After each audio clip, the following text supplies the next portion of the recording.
जब मैंने सच बोलना शुरू किया तो ये मेरी पार्टी को अच्छा नहीं लगा और उन्होंने मुझे कांग्रेस पार्टी से बाहर निकाला। तो इन्हीं लोगों ने खानदानी राज बना के रखा है, चाहे वो सेंटर की बात हो या स्टेट की बात हो। वो तोड़ जवाब देंगे इलाके शाहबाद बाला के बुजुर्ग नौजवान और उसको वापस भेजेंगे वहीं दमहाल से जहाँ से आया है, दमहाल ही वापस भेजेंगे। अलायंस उनका हुआ है, ये पहले ही फेल हो चुका है। तो 3-3 फैसले एक पार्टी ले रही है।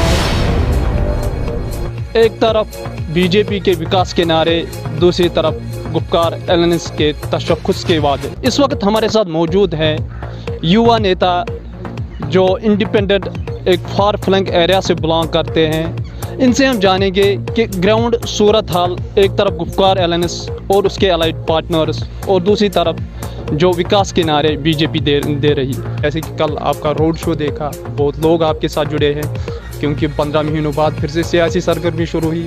तो कैसा लगा है और क्या ग्राउंड सूरत हाल जो एलायंस हैं उसके बारे में क्या आपकी? सबसे पहले आपका बहुत बहुत शुक्रिया। तो जहाँ तक गुपकार डिक्लेरेशन की आपने बात की तो ये सिर्फ पेपर तक ही महदूद है, ग्राउंड पे ये कहीं पे भी कामयाब नहीं है। जैसे कि मैं आपको बोलूं, कांग्रेस पार्टी वहाँ पे सेंटर में एक बात करती है, जम्मू में एक बात करती है, कश्मीर में तीसरी बात करती है। यहाँ अगर वो अलायंस के साथ हैं तो फिर इंडिपेंडेंट कैंडिडेट उनके क्यों उठ रहे हैं जगह जगह में। जैसे अब मैं बानियाल की बात करूं, मैं बारामूला की बात करूं, तो एक साइड से वो एक कैंडिडेट देते हैं, दूसरी साइड से उनका दूसरा इंडिपेंडेंट खड़ा हो जाता है। और पार्टी का कोई दस्तूर है तो फिर पार्टी हाईकमान जो फैसला लेगी तो वही तो इम्प्लीमेंट होना चाहिए ग्राउंड पे। तो 3-3 फैसले एक पार्टी ले रही है। उसके साथ साथ लोग जो हैं वो बहुत ही तंग हो चुके हैं सियासतदानों से। थोड़ा जितना इन्होंने आज तक लोगों के साथ धोखा किया है, 60 साल से 50 साल से लोगों को कहा ये करेंगे वो करेंगे, बेरोज़गारी को ख़त्म करेंगे, डेवलपमेंट करेंगे, तो लोगों ने हर एक पार्टी के ऊपर एतमाद किया, भरोसा किया, लेकिन हर वक्त लोगों को जो है वो धोखा ही मिला। आज लोग अपना फैसला खुद कर रहे हैं। मैं आपको ये भी क्लियर कर दूं कि ये जो अलायंस उनका हुआ है ये पहले ही फेल हो चुका है और आप देखोगे कि इंडिपेंडेंट कैंडिडेट जितने भी जम्मू कश्मीर के अंदर हैं वो जीत के आएंगे और बड़े ही अक्सर से जीत के आएंगे। शाहबाज साहब, आप इससे पहले कांग्रेस के में शामिल थे, तो क्या वजह रही कि क्यों इससे आप कांग्रेस से अलहदा होके या जो यहाँ के एलायंस से उनसे अलहदा होके खुद आप? देखिए, पहले मैं आपको बात करूँ कि मैं कांग्रेस पार्टी हमने 20 साल चलाई है और कांग्रेस पार्टी को हमने हर महाज पे जिता के यहाँ से उनके कैंडिडेट को भेजा है। लेकिन बदकिस्मती ये है कि ये जो हमारा शाहबाद बाला है, शाहबाद बाला सियासी शिकार हुआ है पिछले 60 साल से। जितने भी सियासतदान यहाँ पे आए, उन्होंने जितने भी लोगों के साथ वादे किए वो खोखले वादे निकले। यहाँ का जो यूथ है, स्पेशली मैं बात करूंगा यूथ की, यहाँ के शाहबाद बाला के यूथ को हमेशा सियासतदानों ने धोखा दिया है। तो यही मैंने बात उठाई थी कि हमारे यूथ को इग्नोर किया जाता है, हमारे इलाके में डेवलपमेंट नहीं होती है। आप इलेक्शन के ऊपर बड़े बड़े वादे करते हो लेकिन उसके बाद फिर लोगों को भूल जाते हो, खास करके शाहबाद बाला को। तो वही मेरा गुनाह था कि कांग्रेस पार्टी ने मुझे कांग्रेस पार्टी से निकाल दिया। मैंने कांग्रेस पार्टी को नहीं छोड़ा था, उन्होंने निकाल दिया। जब मैंने सच बोलना शुरू किया, यूथ की मैंने बात की, रोड की मैंने बात की, पानी की बात की, बिजली की बात की, हॉस्पिटल्स की बात की, बैंक फैसिलिटीज़ की बात की, तो ये मेरी पार्टी को अच्छा नहीं लगा और उन्होंने मुझे कांग्रेस पार्टी से बाहर निकाला। उसके साथ साथ आपने कल देखा होगा कि कल हमारा रोड शो था। मैं घर से निकला, मैंने मैसेज दिया था लोगों को कि अगर मैं कुछ अच्छा करना चाहता हूं तो मुझे आप मदद कीजिए। आप देखिए, हालात ख़राब होने के बावजूद भी कल आपने रैली देखी होगी, 300-400 गाड़ियां मेरे साथ निकली।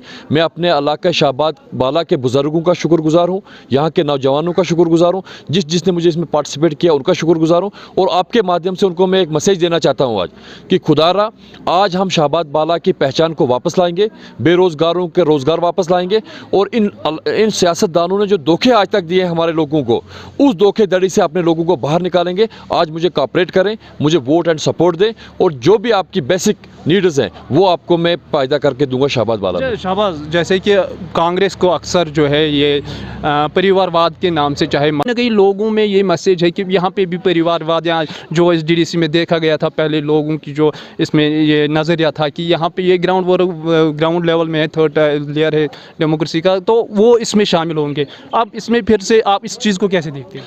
देखिए, ये तो साफ पिक्चर है। हमें तो इन्हीं लोगों ने खानदानी राज बना के रखा है, चाहे वो सेंटर की बात हो या स्टेट की बात हो। वहाँ पे गांधी खानदान नहीं छोड़ रहा है, यहाँ पे मीर खानदान नहीं छोड़ रहा है। आप देखिए, इस गरीब आवाम ने आज तक कांग्रेस पार्टी को चलाया। क्या आज इनमें से किसी एक गरीब को पकड़ के मैंडेट दे देते, एक नौजवान को पकड़ के मैंडेट दे देते कि आप इस शाहबाद बाला, मैं शाहबाद बाला की बात करूंगा, कि शाहबाद बाला की तरक्की के लिए आप आगे आ जाओ। कांग्रेस पार्टी अगर इतनी ईमानदार होती, नीयत उनकी साफ होती, हमारे बच्चों का उनको ख्याल होता, हमारे रोजगार का उनको ख्याल होता, डेवलपमेंट प्रोसेस अगर आगे लेना चाहते थे वो, आज वो किसी एक बुजुर्ग को, नौजवान को मैंडेट दे दे। आप देख लो कि मीर साहब ने अपने बेटे को मैंडेट दिया, जिसको यहाँ की आवाम जानती ही नहीं है, यहाँ का यूथ ही नहीं जानता है। आज वो 3.5-4 साल के बाद इस इलाके में आया है, नजर आया है लोगों को।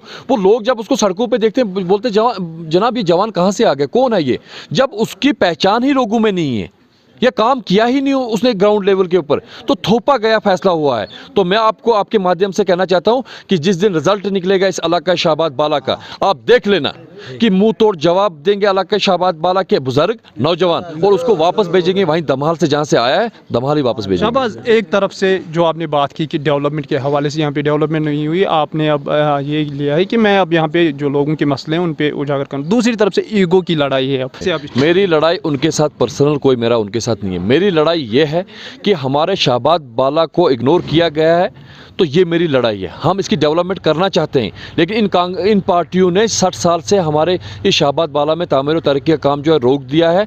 आप देख लीजिए, यहाँ नौगाम में जहाँ आप और हम मौजूद हैं, नौगाम इस इलाके की राजधानी है, सेंटर प्लेस है। जो 4 हलकों की वहाँ पे पॉपुलेशन है 100, या इस नौगाम के 12,000 लोगों की तो क्या मिला नौगाम को? तहसील नौगाम का था तो कहीं और दे दिया, ये ब्लॉक कहीं और से यहाँ एक साजिश के तौर पे रखा है। नौगाम वालों को धोखा मिला, 12,000 लोगों को धोखा मिला, और 50,000 लोग जो इस शाहबाद बाला के, उनको धोखा मिला। मेरा उनके साथ झगड़ा नहीं है, मेरे झगड़ा ये है कि इस इलाके शाहबाद बाला को उन्होंने धोखा दिया है। ये धोखा मैं आगे नहीं देने दूंगा। मैं आपको देखो जुल्म कितना है। वेरीनाग डोरू में 13 बैंक फंक्शन कर रहे हैं, और ऊपर 50,000 लोग हैं। ना नौगाम में एटीएम है, ना नौगाम में पीएससी बनी है, ना कमर में पीएससी बनी है, जनाब बनी है, स्टाफ नहीं है, कमर में पीएससी नहीं है, बैंक फैसिलिटी नहीं है 50,000 लोगों को। तो किस नाम पे आज ये वोट मांग रहे हैं? आज नौगाम शाहबाद बाला अपने टांगों पे खुद खड़ा है, हम अपने इलाके की नुमाइंदगी खुद करेंगे। जी शाहबाज साहब, एक तरफ जो 370 का मामला है, कहीं ना कहीं जो एलायंस हैं वो उस पर अगर ज़्यादा नहीं तो कम तो उनका उस पर एतमाद है। आपकी राय उस पर क्या होगी? नहीं, देखिए, मैं आपको एक बात मैं इससे हट के आपको बात बोलना चाहता हूँ, मैं कुछ और बोलूँगा। देखो, यही लोग जो है, मैं आपको बोलूँ, इस टाइम ये इकट्ठे हुए हैं एक प्लेटफार्म पे।